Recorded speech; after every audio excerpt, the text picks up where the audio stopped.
Me alisté en el ejército, el día que cumplí 18 años, un joven de un pequeño pueblo, que estaba a medias emocionado y a medias aterrorizado, cuando el camión lleno de reclutas se detuvo ante las puertas del complejo, que iba a ser nuestro hogar durante el entrenamiento básico. Lo recuerdo todo muy claramente. El momento en que salí de la parte trasera del camión. La visión de las chozas que se extendían hasta donde alcanzaban mis ojos. El ceño fruncido del hombre que se convertiría en mi tormento e inspiración, el sargento instructor Mallory. Era un veterano de 30 años, que parecía y actuaba como si empezara el día sentado en un baño de agua hirviendo, lo que ponía su temperamento a punto de ebullición y enrojecía su canoso rostro. Sus primeras palabras fueron: "Te odio". Pronto comprendí que no era nada personal. Era solo el primer paso para destruirnos y volver a construirnos. 10 semanas más tarde, el día que nos embarcamos al final de nuestro entrenamiento básico, me paré en la plaza de armas, y lo saludé con respeto y gratitud en mi corazón. No tenía ni idea de a dónde me dirigía, cuando partimos unas horas más tarde. Sospechaba que aún estaba muy verde, pero esperaba que mi destino fuera una de las zonas de conflicto en las que mi país tenía intereses. No oficialmente en guerra, pero con las botas sobre el terreno y erizadas de ganas de pelea. Después de un día de duro viaje, por fin nos detuvimos, el suboficial nos gritó que nos moviéramos, y nosotros accedimos encantados, salimos y vimos colinas. No se trataba de un aeropuerto militar, ni de un buque de transporte de tropas, sino de un conjunto de colinas de aspecto escuálido, que se extendían hasta el horizonte. No había ni rastro de civilización, solo la carretera por la que habíamos llegado, con nuestro pequeño grupo arremolinado. La expresión de decepción de mis compañeros reflejaba la mía. Me froté la barbilla, y bromeé sobre pedir una pizza. Nadie se rió, especialmente el suboficial, que había sido sometido al procedimiento de eliminación del sentido del humor, necesario para ascender a este elevado cargo. Apareció un oficial, cuya procedencia no vi, y mientras nos apresurábamos a ponernos firmes y saludar, nos miró de arriba abajo, y luego se dirigió a nosotros. Caballeros, bienvenidos a su nuevo puesto. Puedo ver una cosa en sus caras. Que no están donde esperaban estar. Esta es la mano que les ha tocado, y el país exige que estén a la altura de las circunstancias. Antes de continuar, tengo que dejar algo muy claro. Todo lo que veas, todo lo que oigas, cada maldita cosa que ocurra a partir de este momento, está sujeta a negación absoluta. Y a cualquiera que diga una palabra de esto, le garantizo cadena perpetua en una prisión militar. No habrá juicio, ni jurado. ¿Entendido? Nos miró. Le devolvimos la mirada estupefactos. El suboficial repitió la pregunta. Nos la gritó. ¿Entienden? Sí. Conseguimos decir por fin. ¿Entienden? Sí. Gritamos al unísono. Advertidos convenientemente, y completamente ignorantes, fuimos conducidos por el oficial hacia una pared rocosa, que se abría ante nosotros. Genial. Susurró el soldado Wells. Wells era un chico de campo con orejas grandes y cuello delgado. Le encantaban las historias sobre monstruos, y de alguna manera, se había convertido en mi mejor amigo. En cuanto a mí, mi corazón latía muy deprisa mientras atravesábamos la abertura. Estaba emocionado. No podía ver el suelo delante de mis pies. Si lo hubiera hecho, no me habría sorprendido ver que tenía estampadas las palabras Salto Secreto. Aquí estaba yo, en una cueva. Una cueva grande y brillantemente iluminada. El oficial giró y nos miró. Esta es la zona de recepción. Está vigilada por cámaras, detectores de movimiento y calor. En este momento están en la línea de fuego de armas automáticas, un barrido de las cuales nos reduciría a todos a sangrientas masas deformes. Todos nos pusimos tensos.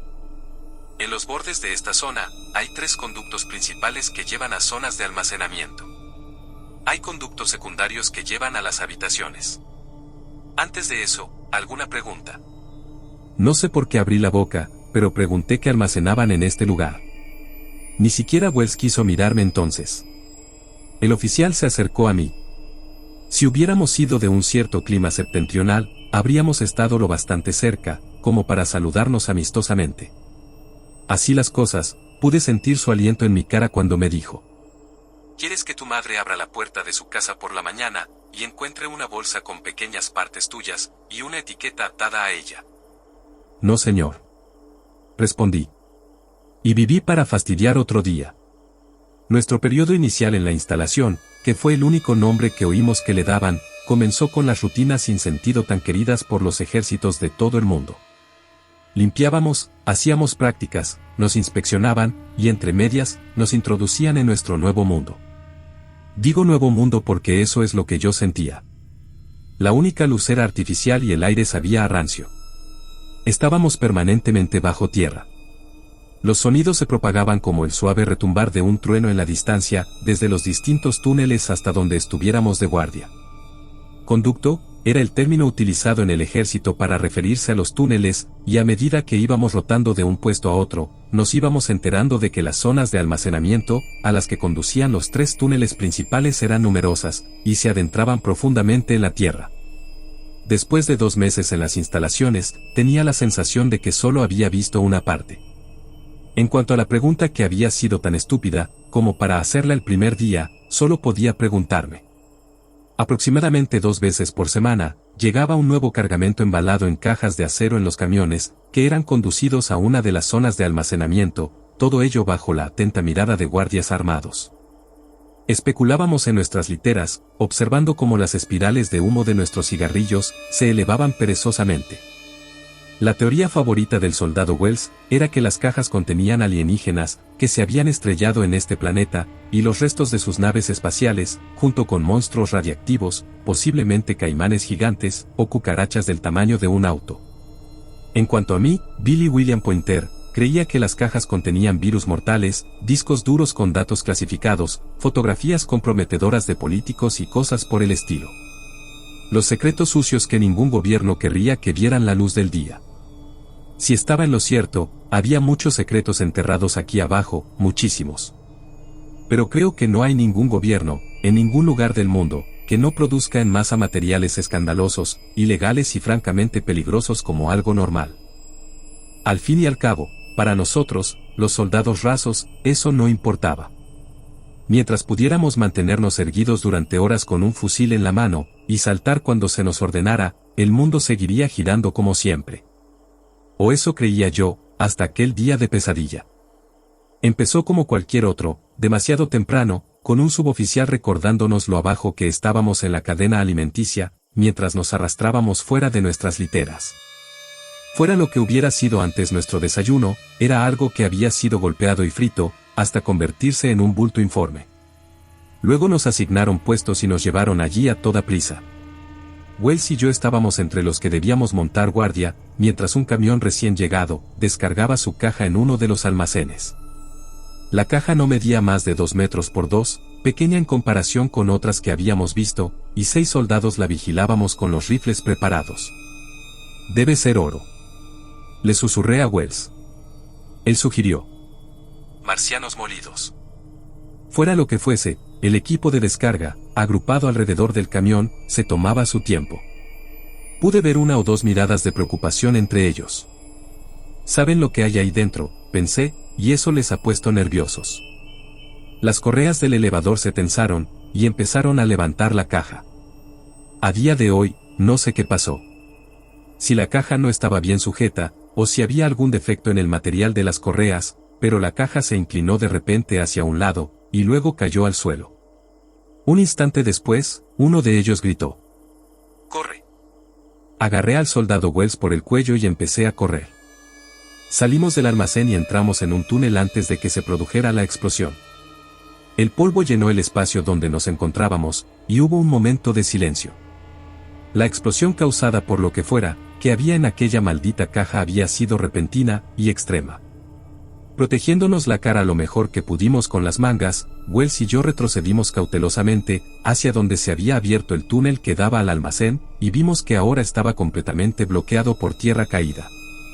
Tuve la nauseabunda sensación de que, más allá de este bloqueo, el almacén estaba enterrado bajo tierra caída, el almacén y el resto de pobres almas que habían estado allí. Me di cuenta de que sonaba una sirena, parecía muy lejana, y de que Wells me decía algo, pero no podía entenderlo debido al zumbido de mis oídos. Levantó una mano, e hizo la señal universal para preguntarme si estaba bien. Asentí con la cabeza y tosí polvo. En menos de un minuto se nos unieron otros soldados, entre ellos un oficial. La expresión de su rostro confirmó mis peores temores. Había ocurrido una tragedia, un terrible accidente. Di gracias a mi suerte por haber sobrevivido, e intenté oír lo que gritaban. Mi oído seguía afectado y empezaba a temblar, una conmoción retardada, supuse. A mi alrededor actuaban otros hombres. Estaban excavando en el sólido muro, formado por la tierra recién caída con las manos desnudas, y gritando si alguien podía oírles. Pensé que sería un milagro que alguien hubiera sobrevivido, pero me lo guardé para mí, y me dije que me controlara. Me adelanté y empecé a arrancar terrones de tierra. Apenas había empezado cuando gritaron: ¡apártense! Un camión excavador apareció detrás de nosotros, y empezó a avanzar sobre el muro de tierra caída. Nos quedamos mirando, y hubo más de una cabeza inclinada, un par de manos juntas. Entonces se oyó un crujido. Me volví para ver al oficial que escuchaba atentamente su radio. Asintió con la cabeza. Tenemos que retirarnos, dijo, luego caminó junto al camión, y transmitió la orden al conductor, que parecía frustrado pero no discutió. Ninguno de nosotros lo hizo. Seguimos nuestras órdenes. Sin lugar a dudas, debería poder decir como buen soldado, pero cualquier defecto en mí, que me había hecho preguntar qué se guardaba aquí se mostró de nuevo. ¿Por qué nos retiramos, señor?, pregunté. Esta vez no me dio una reprimenda. El oficial me miró, y pude ver la preocupación en sus ojos cuando respondió: hay colapsos secundarios, y fugas de sustancias químicas en el lugar de la explosión, así que tenemos que irnos. Pero no te preocupes, hay tropas en camino con equipos para materiales peligrosos. Y mientras decía esto, los soldados que llevaban los voluminosos trajes de seguridad se apresuraron a pasar junto a nosotros, hacia el muro de tierra. Su radio volvió a crepitar, y siguió caminando mientras contestaba. Me puse al lado de Wells. Estaba negando con la cabeza. Hola Billy, dijo. Productos químicos secretos y cadáveres. ¿Sabes lo que eso significa?